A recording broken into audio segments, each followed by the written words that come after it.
I welcome you all to the Module 3 of Unit 4 Concrete Technology course. In this module, we will be seeing durability of concrete. In Module 1, we have seen properties of fresh concrete and various tests to determine the properties of fresh concrete. In Module 2, similarly, we have seen what are the important properties of hardened concrete and the various tests to find the properties. In Module 3, we will be seeing what is durability of concrete and what are the important properties to know to find the durability of concrete. So in this module, we will be seeing first what is durability and water absorption, permeability, corrosion test and acid resistance test. So what is durability? Many codes have defined durability in their own terms. We will be seeing few selected definitions of durability. A durable concrete is one that performs satisfactorily in the working environment during its anticipated exposure conditions during service. So this is the definition given in IS 456-2000. In American Concrete Institute, it is given as durability of concrete is its ability to resist weathering action, chemical attack, abrasion or any other process of deterioration. When exposed to environment, durable concrete is likely to retain its original form, quality and serviceability during its lifetime.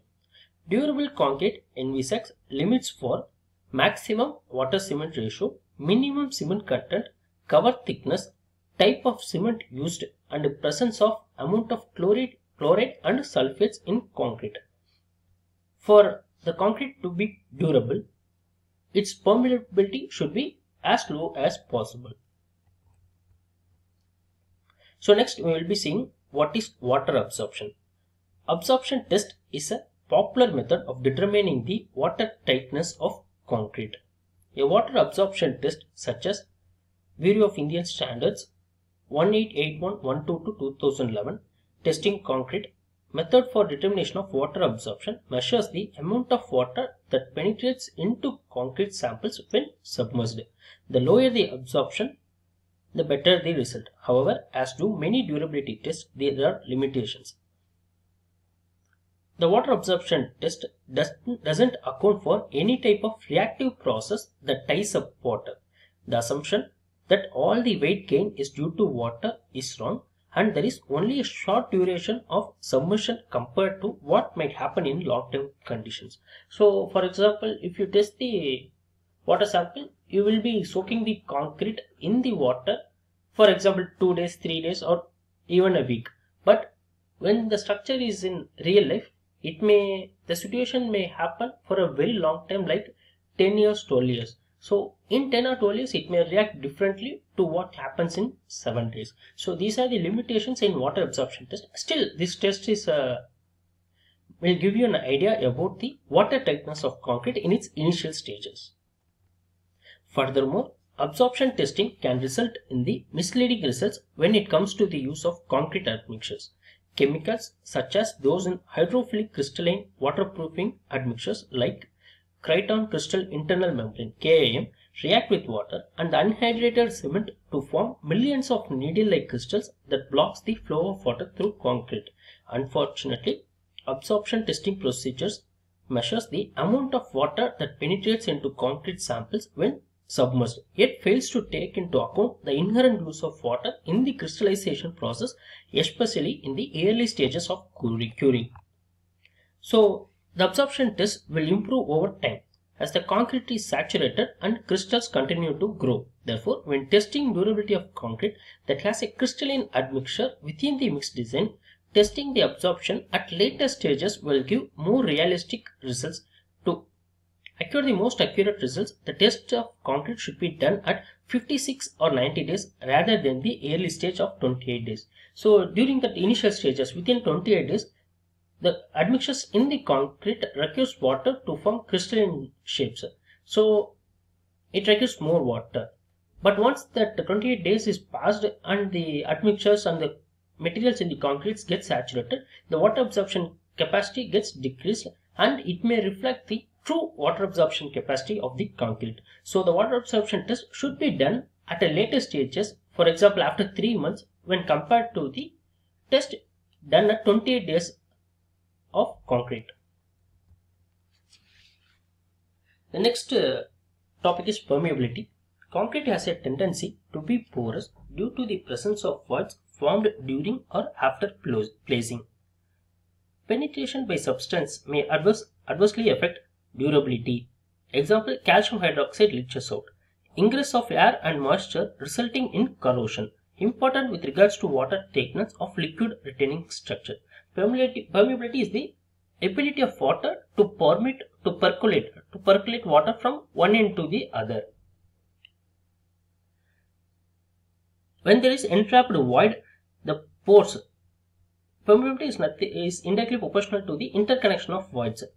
If the voids are lesser, then permeability is also lesser. If it is entrapped void, its size is given, and similarly for a crack, microcrack, transition zone and capillary pore, the size of the hole increases. To produce concrete of low permeability, full compaction and proper curing is essential. Low permeability is important in increasing resistance to frost action and chemical attack and in protecting embedded steel against corrosion. The permeability of cement paste varies with the age of concrete or with the process of hydration. With age, the permeability decreases because gel gradually fills the original water-filled space. For the same water-cement ratio, the permeability of paste with coarser cement particles is higher than those with finer cement. In general, the higher the strength of cement paste, the lower will be the permeability. So the permeability indirectly affects the frost action of concrete, and also if the permeability is lower, the amount of water penetrating inside the concrete will be less, and thus it reduces the corrosion in the reinforcing steel. And also if we have used coarser sand, the permeability will be more compared to the finer sand. And also in final point, it has been said like higher the strength of cement paste, the lower will be permeability. So factors influencing permeability are water cement ratio, curing, method of compaction, workability, soundness and porosity of the aggregates, age, grading of aggregate and type of structure. So almost all these factors, what you are going with concrete, all these factors determine the permeability of the concrete. If the permeability is lesser, the concrete will be more durable. So permeability value is one of the indirect way of measuring the durability. So the next one is corrosion test. The first line of defense against corrosion of reinforcement is to inhibit the penetration of water, oxygen, carbon dioxide and salts from the concrete surface to the environment, to the reinforcement. Quite a few tests try to assess permeability, diffusion, absorption or other direct measures of fluid penetration resistance. The most frequently used test is rapid flow rate permeability test, or commonly referred as RCPT. The RCPT is a measurement of the electrical charge that travels between two sides of the concrete specimen during a 6-hour period. This charge is correlated to chloride ions traveling through the pore system. Lower value signifies a higher resistance to chloride intrusion. Rapid flow rate permeability test equipment is used to evaluate the resistance of a concrete sample to the penetration of chloride ions. RCPT equipment contains 4 standard cells and 4 sensors for temperature monitoring during the test. Test is performed by placing a 100 mm diameter concrete cylinder into the sample cells that contain 3% salt solution and moderate sodium hydroxide solution. A voltage of 60 volt DC is maintained across the ends of the sample throughout the test, and the charge that passes through the sample is recorded. Based on the charge, a qualitative rating can be made of concrete's permeability. So here also it is an indirect measurement of durability. Lower the penetration or the discharge of chloride ions, higher will be the durability. So the last topic is acid resistance. Acid resistance of concrete is determined in terms of weight loss and residual compressive strength. For this test, concrete cubes of size 150 mm by 150 mm by 150 mm, that is 15 cm to 15 cm to 50 cm cube, were cast and stored in a place at a temperature of 27 degrees Celsius for 24 hours, and then the specimens were water cured for 28 days. After 28 days curings, the specimens were taken out and allowed to dry for 1 day. initial weights of the cubes were taken. These cubes were dipped into the solution containing 5% of dilute sulfuric acid of water with pH value about 2 is used. After taking initial weights, the cubes were immersed in the above said water for a period of 28 days. After immersion in the above acid water, the weight loss and residual compressive strength of the cubes are determined. So, in this acid resistance test, after the concrete is cured for 28 days, it is dipped into a solution containing into a water solution containing 5% of sulfuric acid with the pH value about 2.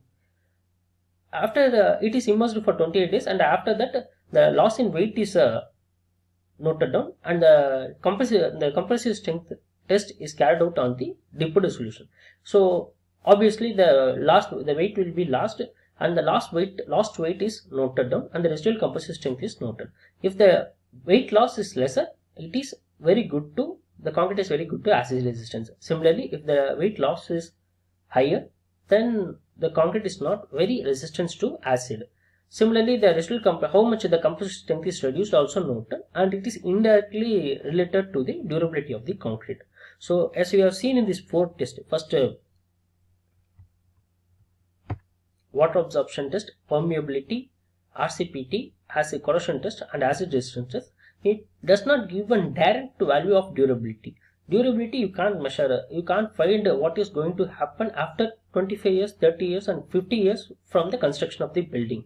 So here at 28 days and approximately within 3 months, we are going to test doing indirect test like water absorption, permeability, acid resistance and corrosion resistance to get a better understanding of how the concrete will behave after 35 years, 50 years. If these resistance are good, then the concrete will have sufficient strength and property to withstand external factors, environmental conditions, and it can function smooth during its lifetime. Thank you.